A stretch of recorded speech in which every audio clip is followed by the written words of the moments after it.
For as long as I can remember, my Que eu me father lembre, meu pai sempre usou um belo anel de rubi na mão esquerda. O anel foi passado para meu único irmão. Suponho que isso é um legado passado de geração em geração. Será uma boa tradição, associada a lembranças queridas. Cada um de nós tem tradições na família. Algumas são seculares. Outras têm um significado profundo. As tradições mais importantes estão ligadas ao modo como vivemos e perdurarão à medida que a vida de nossos filhos for influenciada e moldada. No livro de Mórmon, lemos a respeito dos lamanitas que foram profundamente influenciados pelas tradições de seus pais.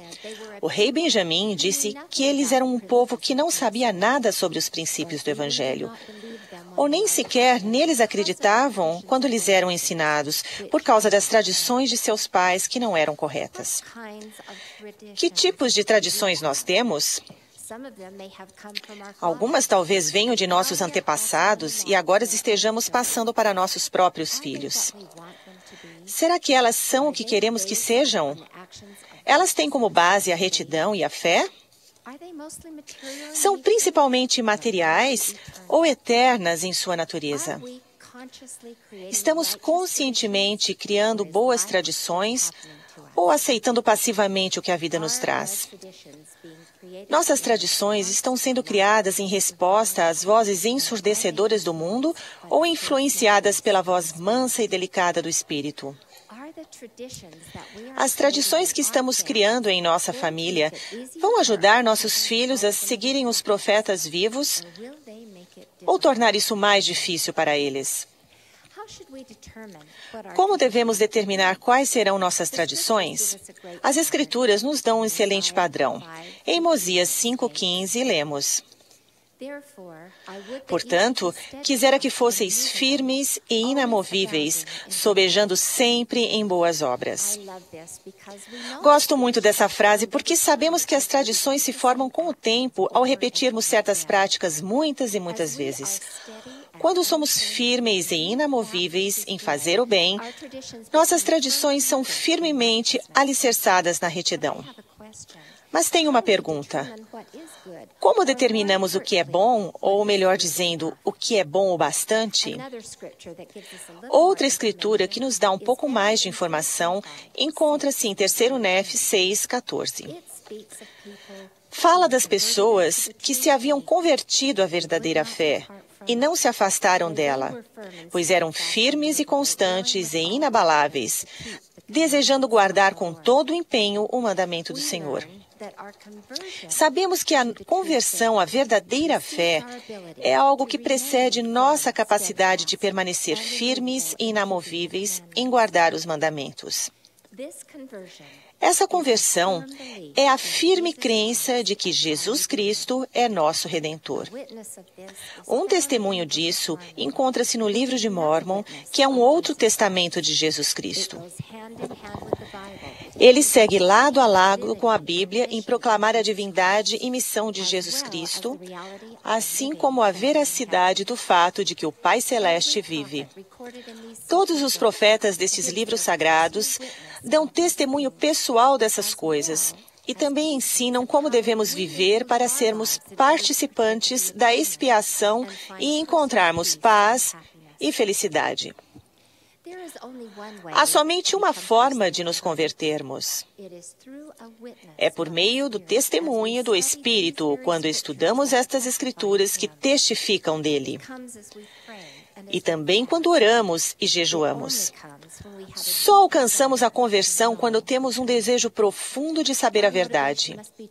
Nossa motivação deve ser a de buscar abertamente a verdade, não a de justificar nossas ações encontrando erros nas Escrituras, nos ensinamentos dos profetas ou na própria igreja.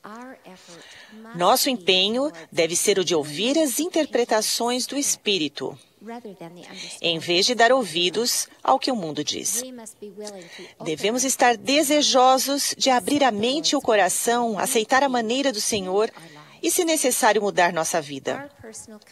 Nossa conversão pessoal virá quando começarmos a viver da forma que o Senhor espera que vivamos, firmes e inamovíveis em guardar todos os mandamentos, não apenas aqueles que são convenientes.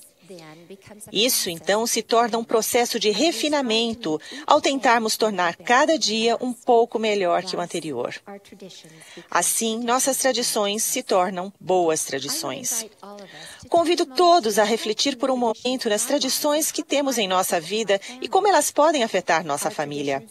Nossas tradições quanto à observância do Dia do Senhor, oração familiar, estudo das Escrituras em família, serviço e atividade na igreja, assim como os padrões de respeito e lealdade que temos em casa, terão um grande efeito em nossos filhos e no futuro deles. Se a forma como agimos como pais baseia-se nos ensinamentos das Escrituras e dos profetas modernos, não iremos errar. Se toda vez que tivermos uma dificuldade e nosso coração se voltar primeiro e sempre para o Pai Celestial, em busca de orientação, estaremos em local seguro.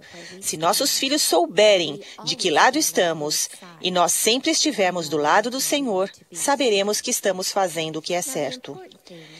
É importante que trabalhemos continuamente para fazer essas coisas.